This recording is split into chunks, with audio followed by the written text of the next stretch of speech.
So glad you could join us. We are joined, as always, by Greg Engert, beer director for the Neighborhood Restaurant Group, a James Beard Award nominee. The group including Where We Are, Church Key, Downstairs, Birch and Barley. Greg, so good to see you. Too. What is on tap this week?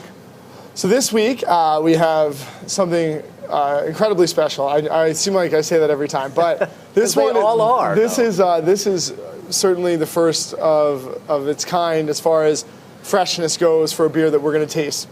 This is something called Stone Enjoy By IPA. And obviously we've done Stone quite a few times on here because they just keep coming out with amazing beer after amazing beer, and especially the hoppy stuff is just unreal. Back in late summer, they came up with this amazing idea to create an Imperial IPA, about 9.4%, called Enjoy By IPA. The idea with it being that, as we've talked about before, hoppy beers, just like crisp and refreshing beers, benefit from freshness. So the fresher you can get one of these kinds of beers, the better it's going to always be. And so they built a beer with this in mind and created it, packaged it, and shipped it with all freshness in mind. So the first Enjoy By, brewed in the summertime, was Enjoy By 9/21/12. So by September 21st, 12, meaning that you had to drink it within that time period. The second batch was Enjoy By 11/9/12, so November 9th. Third was 12/21/12, which is also the Mayan apocalypse, I think. So that made sense. And then here's the fourth batch. But what's absolutely astonishing about this is, first off, this is from draft, and by sheer luck, really, Church Key got the only first kegs of this. So we're the first to actually taste this batch in DC in Northern Virginia. And this is Enjoy By 2/15/13, so November 15th. But it's so fresh that it was literally kegged about 4 days ago on the 11th of January. So I can honestly say I've never had draft beer, especially from Escondido, California, that has been that's 4 days old in the keg. So just an incredible beer. So why wait? Why wait? That's right. Cheers. Cheers.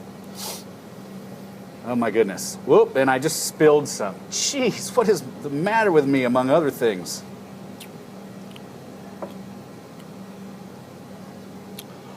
I mean, I dare say maybe it's just because I'm thinking about it, and we'll probably talk about this more later, but I dare say that it's almost Hop Slam-esque. It is. You know? It is delicious. Oh my goodness. Now you're just starting to serve this. You started serving this at Church Key on Wednesday of this week. People will be watching this on Friday. Right. And Saturday. Will this still? How long will this last? I guess. We got more than right. Well, we got more than one keg, so okay. It may still be around at Church Key. But that said, the great thing was that with the shipment coming in on Wednesday, only to Church Key means that kegs and cases are going to be showing up, right about now. So you'll see it elsewhere. Look for it at fine beer shops like the Whole Foods, but also like Divines and Divinos and things like that, and at bars that serve Stone beer. How do they make this? I mean, it's just a hop explosion. Where they dump some water in and a bunch of hops and let them sit there. Well, yeah, that's a great question. So one of the cool things is I saw if you go onto the Stone website, they actually have a whole different launching page for the Stone Enjoy By project, which is just one of the coolest beer websites I've ever seen, created for a single kind of beer experience, because it tells you all about, through video and lots of great things, it tells you about the beer. There's a blog about the beer which tells you about the hopping rates. And the hops are really crazy because it's a nice blend, a medley of Pacific Northwest American hops, which we obviously associate with really huge tropical fruit, pungent aromatics, as we're finding in this beer, but also Southern Hemisphere hops from New Zealand, hops like Motueka and Galaxy.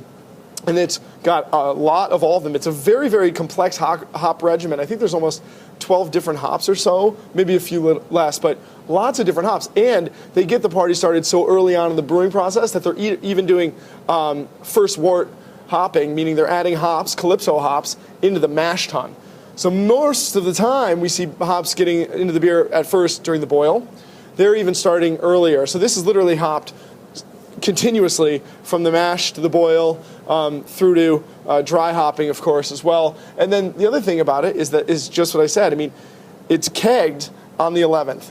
and they know which areas are going to get this each consecutive batch. The first batch only shipped to Southern California, Chicago, and New Jersey. The next batch shipped to some other places, and in fact, one of the reasons we got this batch is because people kind of cried for it here. They got online, and the cool thing about that Stone Enjoy By website is you can go on there and request that it comes to your area if you haven't gotten it yet. So each successive batch is going to go to a few smaller markets. So they set up, they know where they're going to ship, right? They keg and bottle the beer, in this case on the 11th. They've got shipping already prepared so that it goes into keg and is on the road. And that's why it was able to get to DC and onto the taps at Church Key in 4 days. Which is just fascinating. I love these guys at Stone. It's awesome. I need to visit. Now, our friend Mike McMurdy, who was the person who came up with the idea for Beer of the Week, he has a saying about Hop Slam. After 3 Hop Slams, start taking notes, because the memory banks might get a little foggy. Hop Slam is 10% ABV. What does this ring in at? 9.4. 9.4. So okay. It's a little drier, I think, than Hop Slam, but it's got that beautiful like bouquet of fruit, a little bit of like light pine, resinous qualities, but very floral, and it's great. You know, it's funny. I said that in 2012, one of my favorite IPAs we did, we talked about, but also just one of my favorites that I had was the 10th anniversary Ruination that they came out with, which was in very small supply, and it was just absolutely outstanding.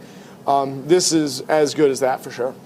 Stone makes just amazing beers. The 12-12-12 was it too? Yeah, the Vertical Epic they just came out with. Yeah. I mean, there seems like there's always something new and delicious from them. Try Stone beer if you haven't. You mentioned Hop Slam.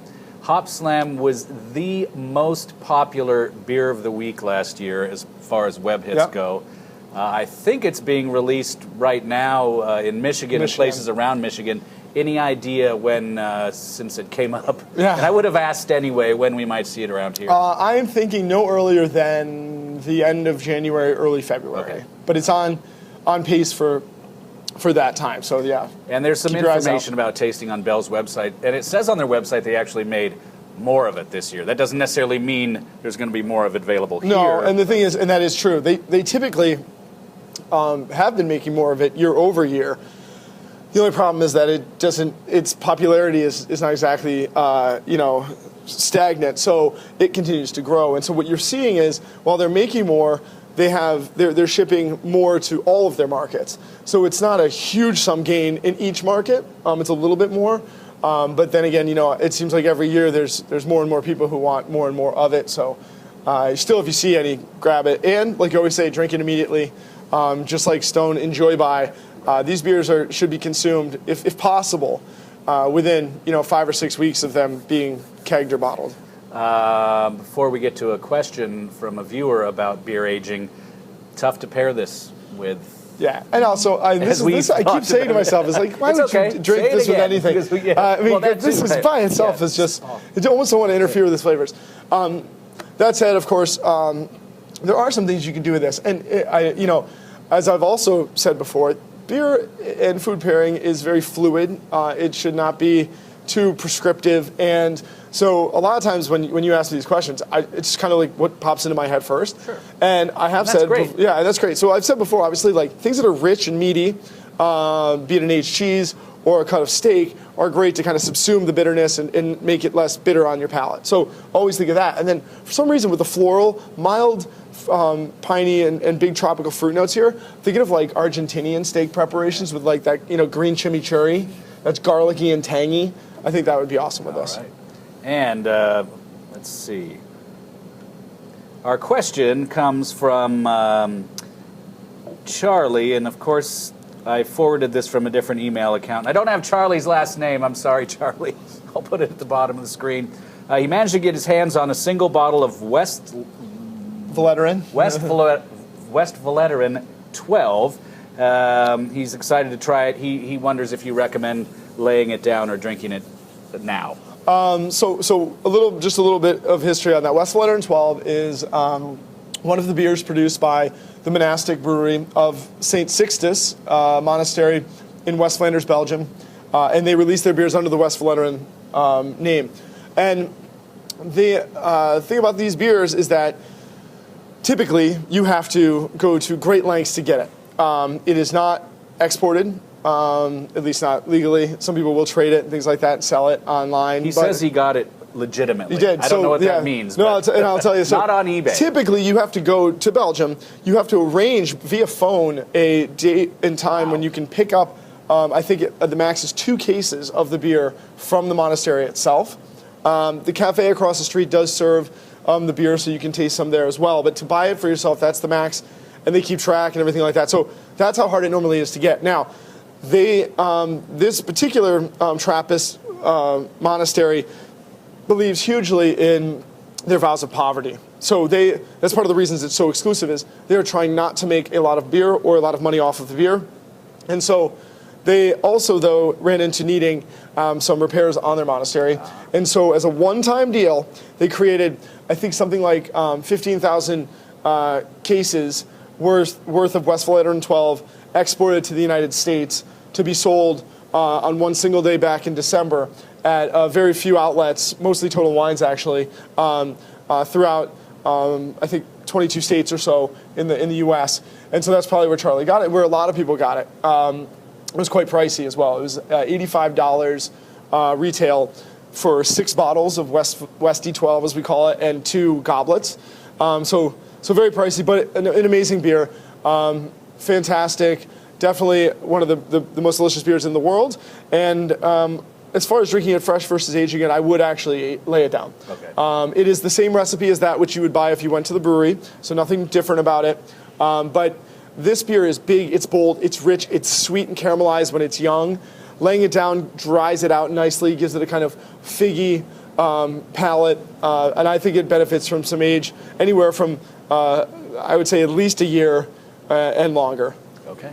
If you've got a question for Greg, send us an email. That email is beeroftheweek@WTOP.com. Greg, thank you as always. Thank you. Appreciate it. Everyone, please always do drink responsibly. Be sure to bring your thirst next time for another Beer of the Week.